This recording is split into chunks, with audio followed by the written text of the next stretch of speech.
Saudara, sekali lagi sama-sama shalom. Puji nama Tuhan, selamat pagi, selamat datang ke tempat ini. Selamat beribadah sebagai ucapan syukur kita karena Tuhan kita telah menyertai kita sampai hari ini. Mari Bapak Ibu Saudara, kami undang untuk bangkit berdiri. Kita ambil saat teduh sejenak, kita bersatu dalam doa. Katakan Bapak Ibu Saudara, apa yang Bapak Ibu Saudara katakan kepada Tuhan, ucapkan terima kasih Tuhan. Haleluya. Haleluya. Terima kasih. Haleluya.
memuji dan memuliakan nama-Mu.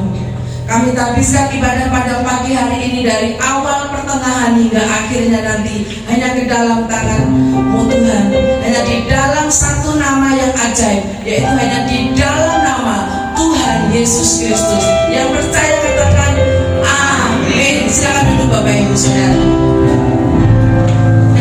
Biarlah hanya kasih Tuhan yang memenuhi tempat ini, yaitu kasih dari surga selalu ada di tempat ini.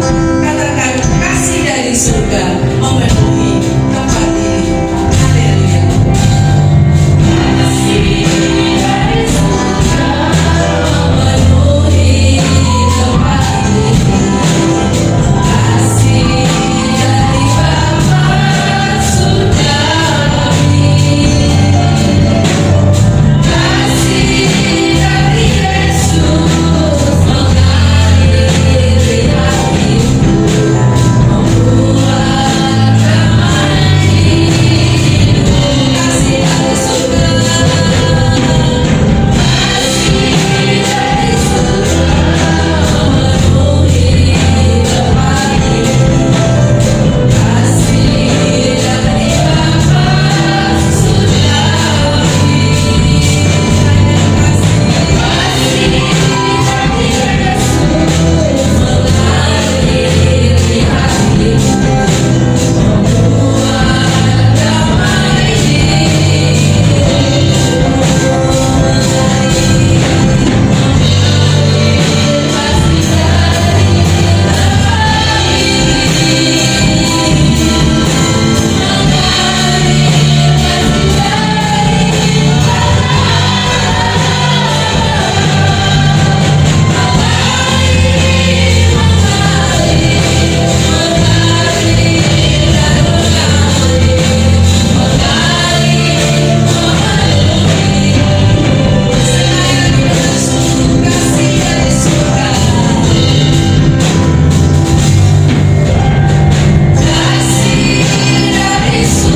surgawi.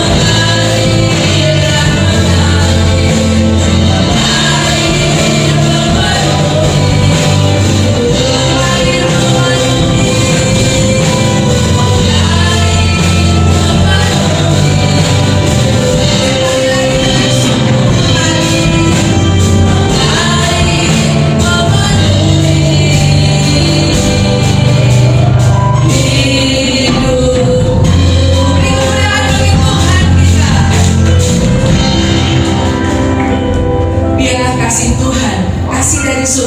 selalu mengalir di tempat ini dan mengalir di pribadi Bapak Ibu Saudara. Haleluya. Kami undang Bapak Ibu Saudara untuk bangkit berdiri. Kita akan bertepuk tangan, bersukacita. Kita akan katakan segala puji syukur hanya bagi-Mu Tuhan. Haleluya.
Biarlah Tuhan selalu menerima pujian sembah semua yang ada di sini. Amin.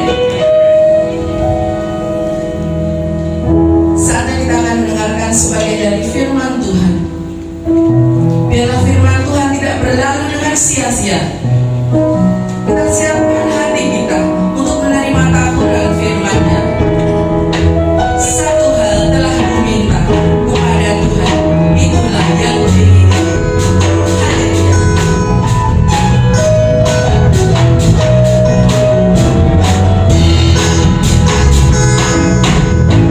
Satu hal telah kuminta kepada Tuhan, itulah yang kuingini.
Dan tiba saatnya Tuhan kami boleh menikmati kuasa Tuhan melalui firman-Mu.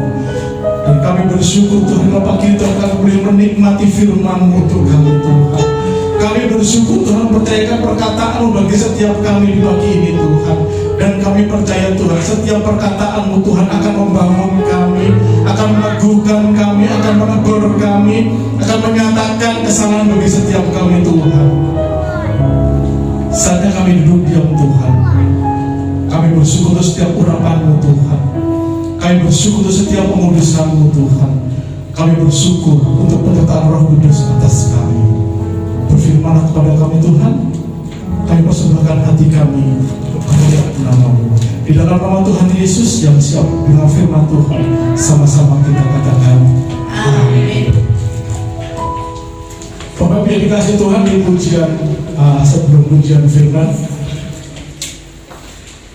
kita sudah dipilih dari segala bangsa. Kita dipilih jadi umat kepunyaan Tuhan. Kita dipilih dan dikuduskan, dan kita dibawa ke dalam kemuliaan Tuhan. Sungguh luar biasa. Jadi Bapak Ibu, kalau kita berbicara kita dipilih oleh Tuhan, kita berbicara gereja.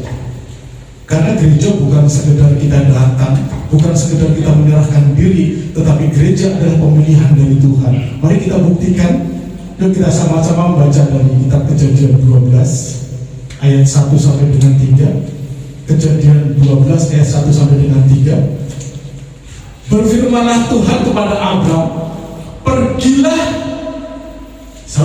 pergilah dari negerimu dan dari sanak saudaramu dan dari rumah bapamu ke negeri yang akan kutunjukkan kepadamu. Aku akan membuat engkau menjadi bangsa yang besar dan memberkati engkau, serta membuat namamu masyhur dan engkau akan menjadi berkat. Aku akan memberkati orang-orang yang memberkati engkau dan akan mengutuk orang-orang yang mengutuk engkau, dan olehmu semua kaum di muka bumi akan mendapat berkat. Bapak Ibu sebentar, saya berdiri di sini dulu. Saya sengaja memberikan warna di empat kata. Yang pertama, pergilah, akan kutunjukkan kepadamu, aku akan membuat engkau dan aku akan memberkati engkau. Bapak Ibu, kita dipilih Tuhan. Kalau kita ngomong gereja, kita dipilih Tuhan untuk pergi kemana? Ke tempat yang ditunjukkan Tuhan. Untuk apa? Tuhan akan membuat sesuatu buat kita, tapi kita nggak tahu apa sih yang dipilih Tuhan, apa sih yang diutus Tuhan.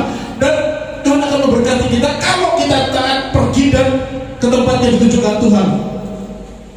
Jadi Bapak Ibu, pembukaan gereja di Perjanjian Lama seperti ini. Kemudian kita akan membaca berikutnya dari Matius 16 ayat 13 sampai 23. Matius 16 ayat 13 sampai 23. Setelah Yesus tiba di daerah Kaisarea Filipi, ia bertanya kepada murid-muridnya, kata orang, siapakah anak manusia itu? Jawab mereka, ada yang mengatakan Yohanes Pembaptis, ada juga yang mengatakan Elia, dan ada pula yang mengatakan Yeremia atau salah seorang dari para nabi. Lalu Yesus bertanya kepada mereka, tetapi apa katamu, siapakah aku ini? Maka kata Simon Petrus, engkau adalah Mesias, anak Allah yang diurapi. Ayat yang ke-14, ayat yang ke-17, kata Yesus kepadamu, berbahagialah engkau Simon bin Yunus, sebab engkau bukan manusia yang menyatakan itu kepadamu, melainkan Bapamu yang di surga. Dan aku pun berkata kepadamu, engkau adalah Petrus, dan di atas batu karang ini aku akan mendirikan jemaatku, dan alam maut tidak akan menguasainya. Kepadamu akan kuberikan kunci kerajaan surga. Apa yang kau ikat di dunia ini akan terikat di surga, dan apa yang kau lepaskan di dunia ini akan terlepas di surga. Lalu Yesus melarang murid-muridnya supaya jangan memberitahukan kepada siapapun bahwa ia Mesias. Sejak waktu itu Yesus sudah menyatakan kepada murid-muridnya bahwa ia harus pergi ke Yerusalem dan menanggung banyak penderitaan dari pihak tua-tua, imam-imam, kepala dan ahli-ahli Taurat, lalu dibunuh dan dibangkitkan pada hari ketiga. Tetapi Petrus menarik Yesus ke samping dan menegur dia, katanya, Tuhan, kiranya Allah menjauhkan hal itu. Hal itu sekali-sekali tak akan menimpa engkau. Maka Yesus paling berkata kepada Petrus, nyalah iblis, engkau suatu batu sandungan bagiku, sebab engkau bukan memikirkan apa yang dipikirkan Allah, melainkan apa yang dipikirkan manusia. Bapak Ibu yang dikasih Tuhan, kita pagi ini berbicara tentang gereja. Nah, kalau kita berbicara gereja, ada beberapa hal yang harus kita pahami. Boleh next, Bang Anton Oke. Bapak Ibu, kalau kita ngomongin gereja, kita harus melihat gereja dalam Perjanjian Lama itu apa sih? Gereja dalam Perjanjian Baru itu apa sih? Dan sebetulnya gereja itu apa? Gereja bangunankah, atau gereja organisasikah, atau gereja organisme? Nah, kalau kita ngomongin gereja, maka kita berbicara organisme dan organisasi. Gereja berbicara manusianya, gereja berbicara orangnya, dan gereja juga berbicara organisasi. Jadi kalau ngomongin gereja, nggak pernah ada ngomongin bangunan gereja. Yang ada adalah organisme dan organisasi. Nanti kita buktikan di dalam gereja dalam perjanjian lama dan gereja dalam perjanjian baru. Dan kalau kita ngomongin gereja, kita juga ngomongin peran gereja seperti apa dan tujuan gereja itu seperti apa. Nah, kita harus memahami ini semua didasarkan pada gereja dalam perjanjian lama dan gereja dalam perjanjian baru. Lalu kalau setelah kita berdasarkan ini, sebetulnya gereja mula-mula itu gereja yang seperti apa dan kapan? Dan kita akan melihat gereja yang masa kini seperti apa. Bapak Ibu, kita melihat gereja dalam perjanjian lama. Di dalam perjanjian lama ada dua kata yang digunakan untuk menjelaskan gereja. Next, Pak Anton. Yang pertama menggunakan kata kahal. Kahal digunakan secara harfiah berarti berhimpun, berkumpul, ada di dalam pertemuan, ada di dalam perkumpulan, ada di dalam perhimpunan.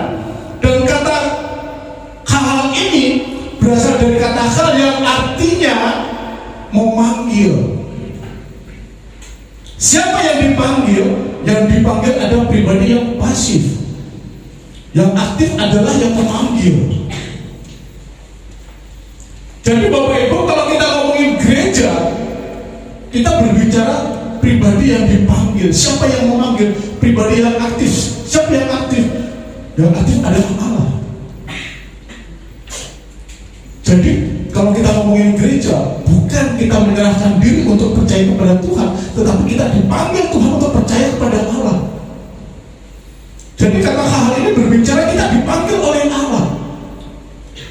Kata hal berarti sesuatu. Terima kasih Bapak.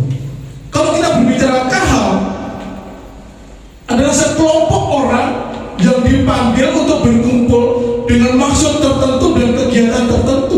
Dan kahal ini asal muasalnya itu dari sekumpulan orang-orang yang mengambil senjata untuk berperang. Jadi Bapak Ibu, Allah memanggil itu bukan sembarangan. Allah memanggil menggunakan kata kahal yang sebelumnya adalah sekelompok orang-orang yang siap untuk berperang, yang mengambil senjata. Artinya bahwa Tuhan memanggil setiap kita itu bukan pribadi yang diam, bukan pribadi yang pasif, bukan pribadi yang tidak mau bekerja, tetapi yang aktif, yang waspada dan siap sedia. Kenapa? Karena di dalam bagian yang awal yang kita baca tadi Bapak Ibu, di Kejadian 12 tadi, pergilah. Kenapa Allah menggunakan gereja dengan kata kahal? Karena pribadi yang dipanggil tadi harus pribadi yang aktif, yang waspada. Jadi kahal ini asal muasalnya adalah sekelompok orang-orang yang siap berperang. Kenapa kita siap berperang? Karena kita dipanggil Tuhan untuk pergi. Pergi kemana? Pergi ke negeri yang akan ditunjukkan Tuhan kepada kita. Jadi Bapak Ibu, setiap kita dipanggil Tuhan, dipilih Tuhan dari segala bangsa untuk pergi ke tempat yang ditunjukkan Tuhan. Kalau di dalam perjanjian baru kita bisa melihat di Matius pasal yang terakhir, pergilah jadikanlah seluruh bangsa muridku. Orang yang dipilih Tuhan gak dibiarkan untuk diam, tapi dipilih Tuhan untuk bekerja, untuk melakukan segala sesuatu. Kemana? Tuhan menunjukkan tempat kepada kita. Kemana? Pergilah ke seluruh bangsa. Kenapa kita harus pergi? Karena salah satu tujuan gereja adalah mewartakan Injil. Jadi Bapak Ibu, tujuan gereja yang didasarkan dari kahal adalah mewartakan Injil. Peran gereja mewartakan Injil. Karena kalau kita berbicara kahal, dan nanti kalimat yang kedua kita akan lebih jelas lagi bagaimana kahal dan kalimat kedua ini menyatakan bahwa kita bukan sekedar dipilih Tuhan sekedar untuk pergi, tetapi kita harus menjadi saksi Tuhan. Kita saksi apa? Saksi mewartakan Injil dan saksi kekudusan.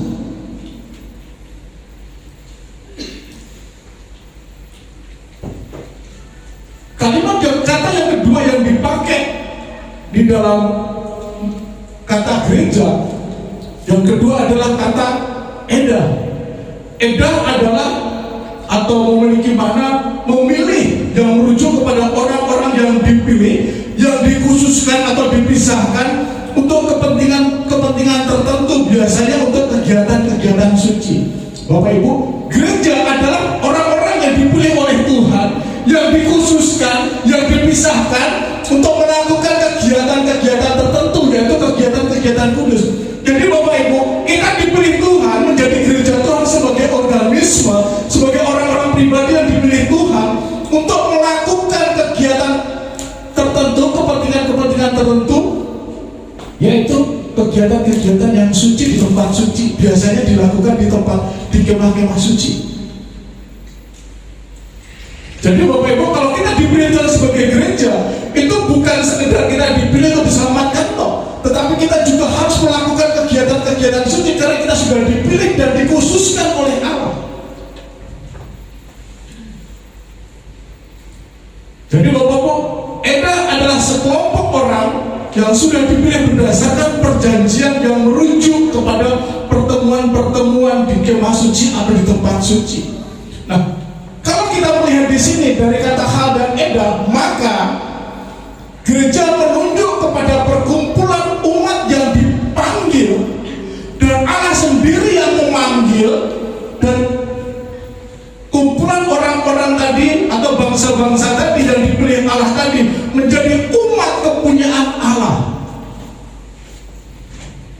Jadi Bapak Ibu, gereja adalah pribadi-pribadi, kelompok-kelompok orang, jadi organisme atau organisasi yang dipilih oleh Tuhan, yang dikhususkan oleh Tuhan, dan dipilih sendiri oleh Tuhan menjadi umat kepunyaan Tuhan. Jadi Bapak Ibu, kita dipilih Tuhan menjadi umat kepunyaan Tuhan, dan kita dipilih dan dikhususkan oleh Allah, dipisahkan oleh Allah. Dipisahkan dari mana? Bapak Ibu, kalau kita melihat kata ha dan eda, maka gereja mula-mula diawali dari ketika Tuhan memilih manusia, dipisahkan dan dikhususkan. Dan kapan Tuhan memilih manusia dipisahkan dan dikhususkan? Ketika manusia jatuh dalam dosa, Allah berperjanjian dengan iblis. Kalau kita melihat di Kejadian pasal yang ketiga, Bapak Ibu, Kejadian pasal yang ketiga ayat yang ke-15, aku akan mengadakan permusuhan antara kau dan perempuan, antara keturunanmu dan keturunannya, keturunan yang menepamu, dan kau akan menemukan tumitnya. Di sini berbicara Allah memisahkan manusia dengan dosa.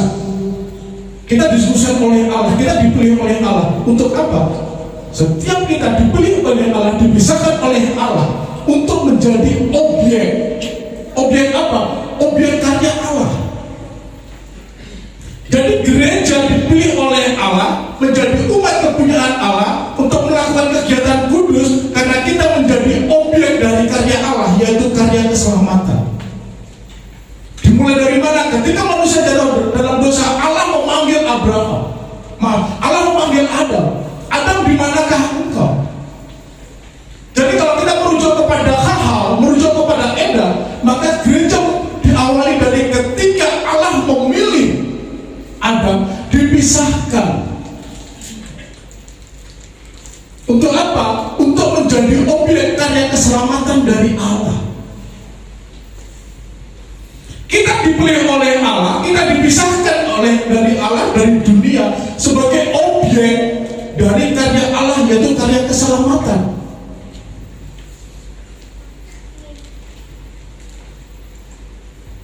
Jadi Bapak Ibu, kita dipilih oleh Allah karena Allah mau kita selamat. Dan itu akan terlihat di dalam gereja di dalam perjanjian baru. Apa gereja di dalam perjanjian baru?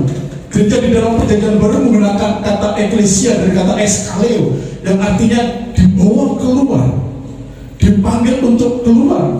Yang artinya bahwa eklesia itu kumpulan orang yang dipanggil keluar dari dunia ini, yang mengacu kepada orang yang dipanggil keluar dan dikumpulkan oleh Allah sebagai milik Allah. Dan eklesia itu sebagai suatu perkumpulan orang-orang yang dipanggil oleh Tuhan, dan Tuhan sendiri yang memanggil mereka dan menjadi umat kepunyaan Allah sebagai objek karya Tuhan, yaitu karya keselamatan. Jadi Jadi Bapak Ibu, kita dipanggil keluar, kita dipisahkan dari dunia, kita dikhususkan dari dunia. Jadi kalau kita sudah dipanggil, dikhususkan dari dunia, tapi kita masih mau melekat dengan dunia, Bapak Ibu, Allah yang manggil kita loh. Kita jadi umat kepunyaan Allah loh. Kita punya hak istimewa loh.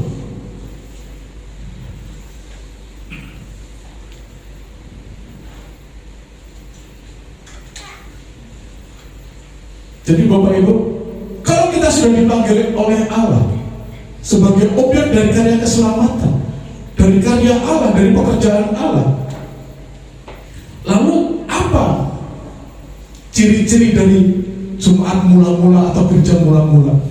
Gereja mula-mula adalah gereja yang Allah sendiri yang mengumpulkan, dan maksudnya adalah penghambaan terhadap Allah. Gereja adalah, kalau saya ngomongin gereja, saya bukan ngomongin gedung, tapi ngomongin organisasi dan organisme atau orangnya. Jadi kalau kita ngomongin gereja, ciri mula-mula dari gereja adalah penghambaan manusia terhadap Allah, pengabdian diri kepada Allah. Manusia melayani manusia yang seperti pekerjaan yang disampaikan oleh Allah, dan Allah memberikan ajaran kepada kita, dan sikap kita harus mulai dari percaya seperti bangsa Israel. Jadi Bapak Ibu, gereja mula-mula adalah gereja yang dipanggil dan dipilih Allah, dan Tuhan sendiri yang memulai panggilan itu, yang memulai mengumpulkan umatnya ketika terjadi perseteruan antara manusia dengan ular. Bapak Ibu, manusia dipilih dan dikhususkan untuk apa? Karena kita dipilih jadi umat Tuhan, kita dipilih untuk dikuduskan oleh Allah. Untuk apa? Untuk dijadikan objek keselamatan dari Allah. Jadi Bapak Ibu, kalau kita berbicara keselamatan, maka objeknya adalah manusia. Karya dilakukan oleh Allah untuk menebus manusia. Jadi Bapak Ibu, dalam konteks KH, gereja dimulai dari ketika Allah mengumpulkan, ketika Allah memilih manusia, ketika Allah memisahkan manusia, ketika Allah mengkhususkan manusia. Sehingga kalau kita bisa menjadi orang percaya pada saat ini, ketika kita menjadi gereja Tuhan, kita sudah dipilih oleh Allah, kita sudah dipisahkan oleh Allah, dan kita dikhususkan oleh Allah dari dunia. Sehingga segala sesuatu yang menjadi tolak ukur kita, yang menjadi dasar apa yang kita lakukan, dasar sikap tinggal tanduk dan apa yang kita kerjakan adalah kebenaran dari Allah. Kalau kita sudah dikhususkan oleh Allah, maka apa yang kita lakukan bukan berasal dari dunia.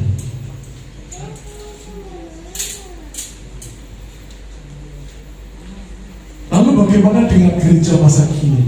Gereja sekarang, Bapak Ibu, gereja masa kini adalah gereja yang dimulai dari peristiwa Pentakosta atau gereja di dalam perjanjian baru. Apa ciri-cirinya? Ciri-ciri dari gereja masa kini adalah gereja setelah peristiwa Pentakosta. Kita bisa melihat di kisah para rasul pasal yang kedua. Mereka berakar di dalam firman, mereka hidup di dalam persekutuan, mereka memiliki gaya hidup doa dan peduli kepada sesama. Ciri-ciri gereja masa kini adalah mereka tekun dan hidup dalam pengajaran firman Tuhan. Sehingga orang yang tidak tekun dalam pengajaran firman Tuhan, apakah bisa disebut gereja? Kalau orang yang tidak memiliki gaya hidup doa, apakah masih bisa disebut sebagai gereja Tuhan? Kita dipilih, kita harus bertumbuh. Kita dipilih untuk melakukan pekerjaan Bapa. Kita dipilih untuk melakukan pekerjaan yang Tuhan sediakan. Kenapa? Karena setelah kita diselamatkan, Allah nggak diam. Allah juga mengutus kita, sehingga kita memiliki peran dan fungsi. Dan jadi pertanyaan, apa peran gereja di dalam keselamatan? Bapak Ibu, peran gereja di keselamatan, saya ngomongin yang ke dalam diri kita dulu. Peran kita adalah kita memastikan pertumbuhan iman dalam hidup kita. Kalau kita menjadi bagian yang sudah dipisahkan, bagian yang dikhususkan oleh Allah, maka kita harus bertumbuh. Bertumbuh di dalam apa? Bertumbuh di dalam rohanimu, bertumbuh di dalam imanmu. Jadi kita nggak stuck ketika kita dipilih, kita nggak terus jadi bayi, tapi kita harus tumbuh menjadi pribadi yang dewasa. Jadi kalau kita berbicara peran gereja dalam karya keselamatan, maka kita harus memastikan adanya pertumbuhan iman, adanya pertumbuhan rohani. Jadi kalau rohani kita masih stuck, iman kita masih stuck sampai di situ, lalu apa peran kita? Karena kita dipilih Tuhan, dikhususkan, tetapi kita juga disuruh pergi. Kalau iman kita stuck di situ, rohani kita stuck, bagaimana kita bisa disuruh pergi? Seorang tentara yang akan berperang, yang memanggul senjata, mereka kan tinggal diam, dia selalu waspada, selalu membekali diri dengan teknik-teknik dan teknis-teknis tertentu. Lalu bagaimana kita bisa memastikan terjadinya pertumbuhan iman?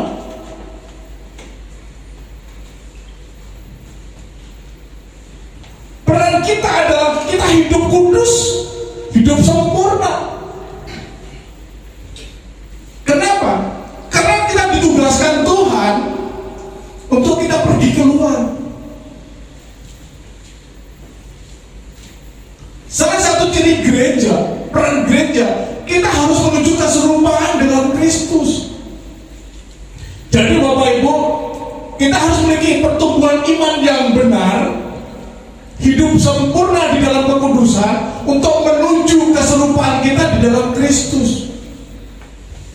Jadi kalau kita dipilih, kita sudah dipisahkan, maka kita harus bertumbuh di dalam rohani kita harus bertumbuh di dalam iman kita, hidup sempurna di dalam kekudusan, karena kita harus menuju keserupaan dengan Kristus.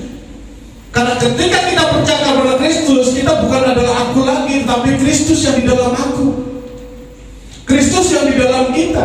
Adakah hidup kita memiliki keserupaan dengan Kristus?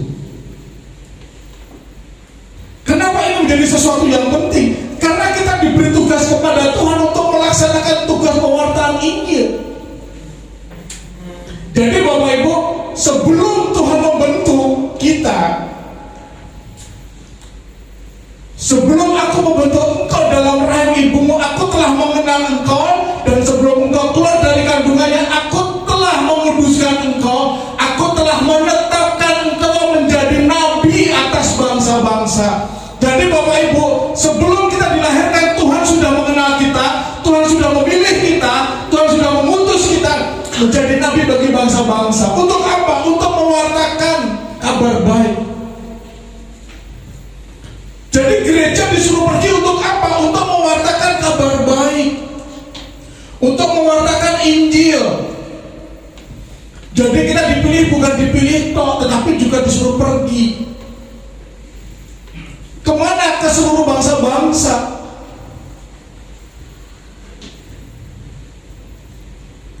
Tetapi kita juga dipilih untuk menjadi saksi kekudusan. Sebab di dalam Dia, Allah telah memilih kita sebelum dunia dijadikan, supaya kita kudus dan tidak bercacat celah. Jadi Bapak Ibu, ketika iman kita bertumbuh, hidup sempurna menuju keserupaan dengan Kristus, itu harus terjadi dalam gereja Tuhan. Karena setiap gereja itu diutus Tuhan untuk pergi.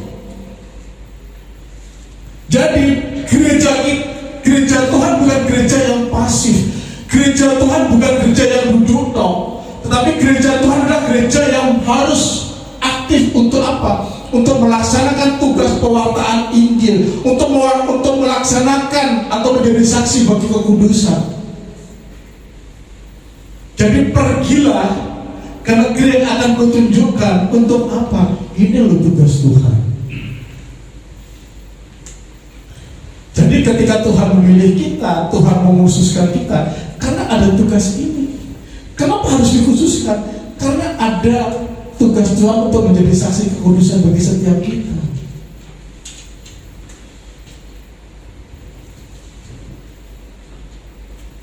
Bapak Ibu, adakah kesadaran kita memiliki peran-peran seperti ini? Adakah hidup kita memiliki pertumbuhan iman yang benar? Adakah hidup kita sempurna dalam kekudusan? Adakah hidup kita memiliki atau menuju keserupaan dalam Kristus? Kalau Karena semuanya harus terjadi dalam hidup kita. Kalau nggak terjadi, bagaimana kita bisa melaksanakan tugas pewartaan Injil? Kalau nggak terjadi, bagaimana kita menjadi saksi?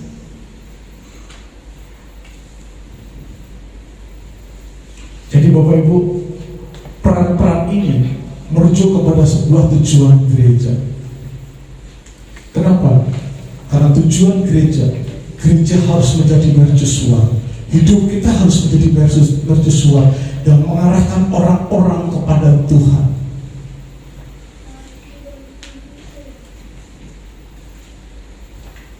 Kita tidak akan pernah bisa menjadi mercusuar kalau iman kita nggak bertumbuh. Kita tidak akan menjadi mercusuar kalau hidup kita tidak hidup sempurna dalam kekudusan, dan kita tidak menjadi keserupaan dengan Kristus. Kenapa? Menjadi keserupaan dengan Kristus yang bisa menjadikan diri kita sebagai mercusuar, yang mengarahkan orang-orang kepada Tuhan, yang membawa orang-orang kepada Kristus. Jadi hidup kita harus menjadi sentral. Ketika mercusuar mati, ketika mercusuar tidak berfungsi, maka akan banyak kapal-kapal yang menyasar. Banyak kapal-kapal yang tidak sampai ke pelabuhan. Banyak kapal-kapal yang tidak sampai di tujuan. Oke, sekarang ada GPS. Kemarin ketika saya ikut acara kegiatan di perusahaan, kebetulan perusahaan kami ada perusahaan setting. Saya tanya satu hal ini, karena saya sudah merencanakan ini, saya tanya tentang mercusuar. Apakah mercusuar saat ini masih dibutuhkan? Seorang kapten kapal berkata, sampai kapanpun mercusuar tidak akan pernah hilang. Walaupun sudah ada GPS, walaupun sudah ada peralatan-peralatan navigasi yang canggih, tapi mercusuar tidak akan pernah bisa dihilangkan. Jadi kalau kita sudah dipilih Tuhan, dikhususkan untuk menjadi mercusuar, bagaimana dalam hidup kita? Apakah, yuk kita koreksi diri kita, apakah kita sudah layak menjadi mercusuarnya Tuhan? Yang melalui hidup kita orang mengarah kepada Kristus, orang mengarah kepada Juru Selamat itu, orang mengarah kepada Mesias. Sudahkah benarkah hidup kita ini yang sudah dipanggil Tuhan untuk memberitakan Injil ini sudah layak jadi mercusuarnya Tuhan?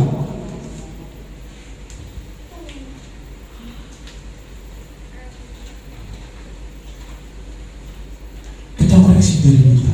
Layakkah aku menjadi mercusuarnya Tuhan? Apakah melalui hidupku itu bisa membawa orang kepada Kristus? Apakah melalui hidupku orang dapat datang kepada Yesus untuk meraih keselamatan, untuk mendapatkan keselamatan?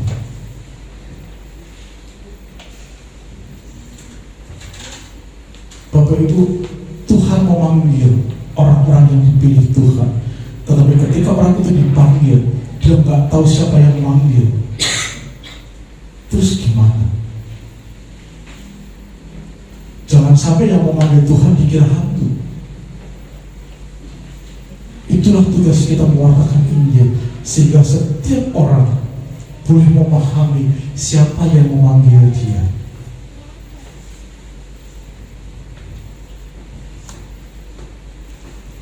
Kalau kita sudah menjadi mercusuar, apakah hidup kita bisa dipakai sebagai tempat untuk bersekutu? Bersekutu dengan siapa? Bersekutu dengan Tuhan, bersekutu dengan sesama.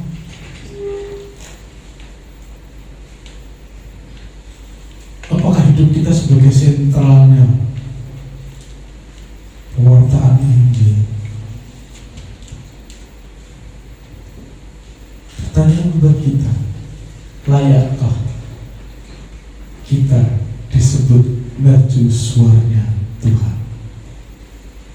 Lalu tujuan gereja secara organisasi, gereja harus menjadi tempat untuk bersekutu, menjadi tempat di mana orang-orang percaya dapat saling mengasihi, dapat saling menghormati antara satu dengan lain, dengan yang lain, dapat saling menasihati, dan penuh dengan kasih mesra. Mereka dapat saling mengampuni, saling membangun, dan yang sangat penting adalah saling mengasihi. Jadi Bapak Ibu, gereja dalam kaitannya dengan organisasi, sudahkah perkumpulan sekelompok orang tadi, persekutuan tadi bisa dijadikan tempat untuk bersekutu, bisa dijadikan tempat untuk saling bertumbuh bersama-sama? Karena gereja harus mampu menjadi sentral dari persekutuan. Di dalam gereja harus dibangun bagaimana saling mengasihi. Hendaklah engkau saling mengasihi. Di dalam gereja hendaklah engkau saling menasihati. Di dalam gereja hendaklah engkau saling bertumbuh bersama-sama. Jadi Bapak Ibu, sasaran utama dari gereja secara organisme adalah bagaimana organisme itu, bagaimana orang itu menjadi sentral, menjadi mercusuar yang bisa mengarahkan orang kepada Kristus. Dan gereja secara organisasi, sudahkah gereja ini menjadi tempat untuk bertumbuh bersama-sama, di dalamnya saling menasihati, saling menguatkan, saling menegur, saling memberikan memberikan nasihat, saling menghormati. Apakah bisa seperti itu? Karena tujuan dari semua gereja, baik gereja dalam perjanjian lama, gereja dalam perjanjian baru, gereja lama, gereja masa kini, adalah bagaimana hidup kita memiliki keserupaan dengan Kristus, supaya hidup kita menjadi mercusuar yang membawa orang-orang mengarah kepada Kristus, yang membawa orang-orang menuju kepada Kristus. Jadi Bapak Ibu, mari jadikan hidup kita sebagai mercusuarnya Tuhan. Jadikan hidup kita untuk mengarahkan orang kepada Yesus dan Juru Selamat kita. Dan jadikan hidup kita menjadi pusat dari pewartaan Injil. Karena Tuhan menugaskan kita, pergilah, jadikanlah seluruh bangsa muridku, dan baptiskanlah mereka dalam nama Putra dan Roh Kudus. Itu tugas kita. Pergilah. Aku akan menunjukkan negeri itu kepadamu. Aku akan membuat engkau, apa yang berbuat Tuhan akan membuat kita berhasil. Tuhan akan membuat kita diberkati ketika kita taat untuk pergi seturut dengan kehendak Tuhan. Jadikan hidup kita menjadi suaranya Tuhan. Tuhan Yesus berkati. Mari kita tundukkan kepala.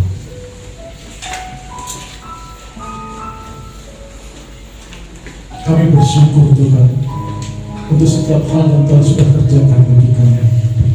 Kami bersyukur Tuhan untuk apa yang Tuhan kerjakan bagi setiap pribadi-pribadi kami. Kami sudah dipilih dari segala bangsa. Kami sudah dipilih dan dikuduskan oleh Allah.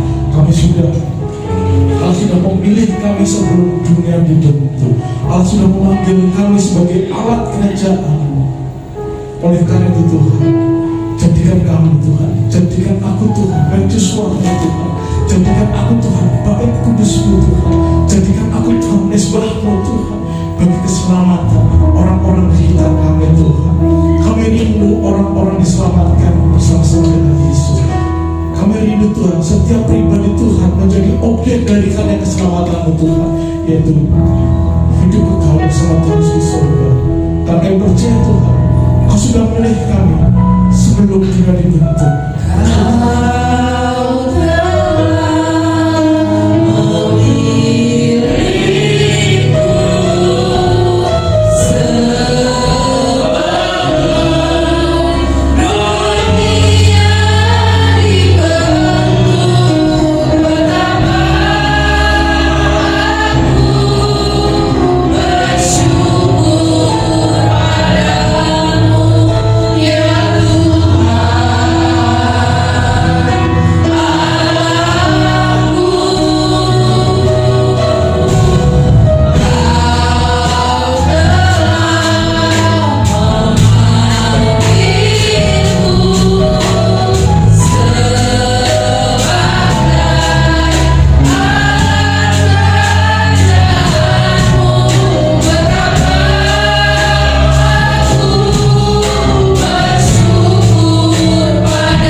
bersyukur Tuhan, Kau menjadikan kami umat kepunyaan-Mu Tuhan.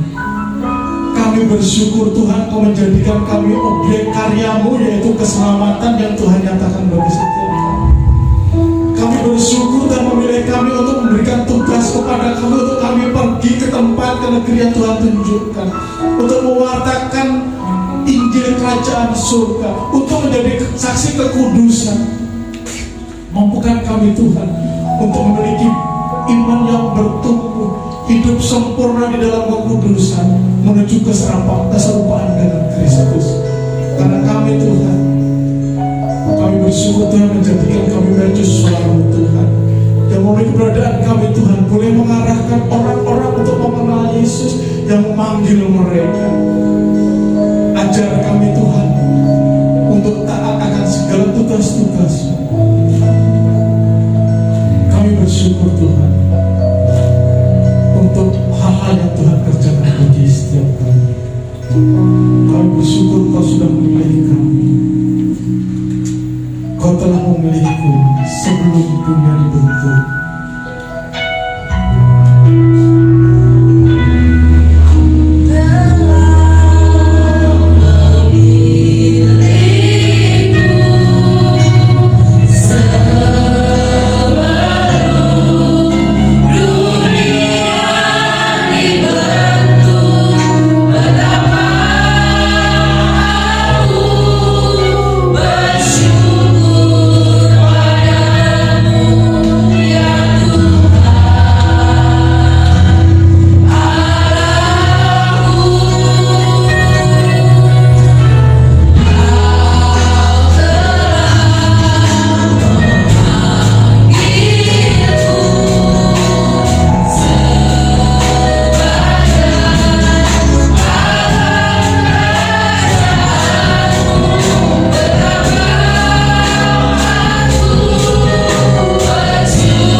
Lagu ini biarlah menjadi sebuah permohonan sekaligus komitmen.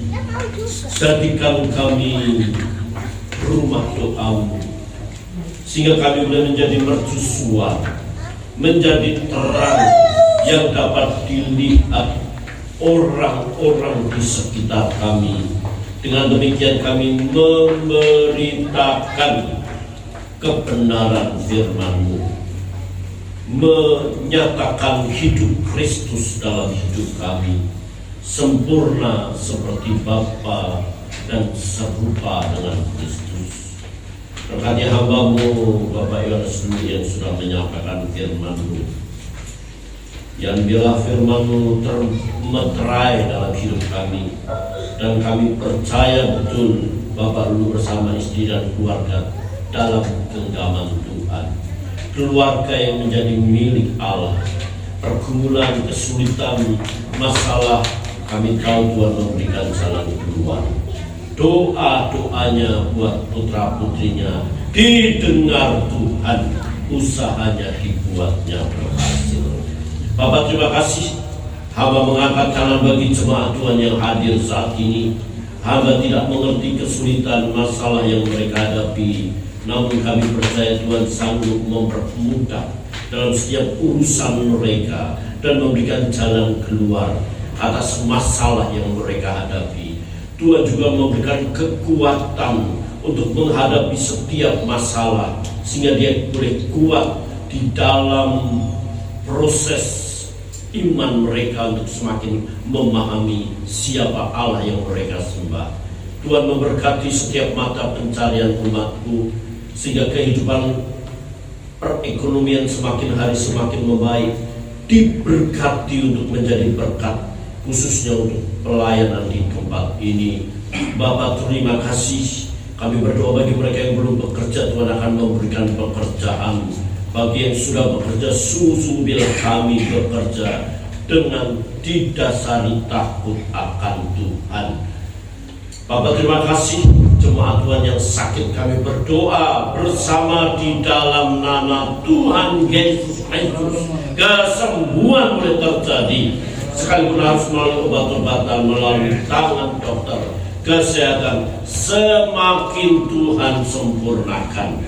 Kami berdoa untuk family catering dan baptisan pada pertengahan Juli yang akan datang. Dana yang kami butuhkan masih cukup banyak.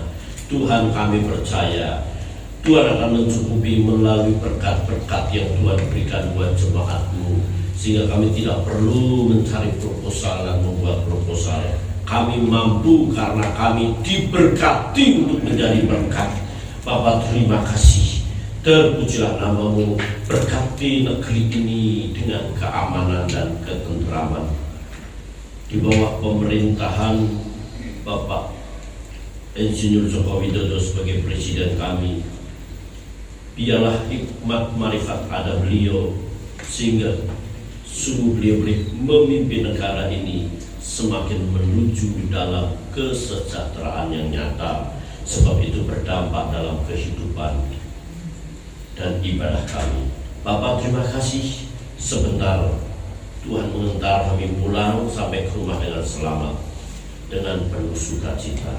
Sebelum jemaat Tuhan pulang, jemaat Tuhan akan memberi persembahan. Berkati persembahan umat-Mu, dan persembahan ini berarti untuk pelayanan di tempat ini, dan jemaat tidak menjadi berkekurangan. Jemaat semakin diberkati karena telah menjadi berkat.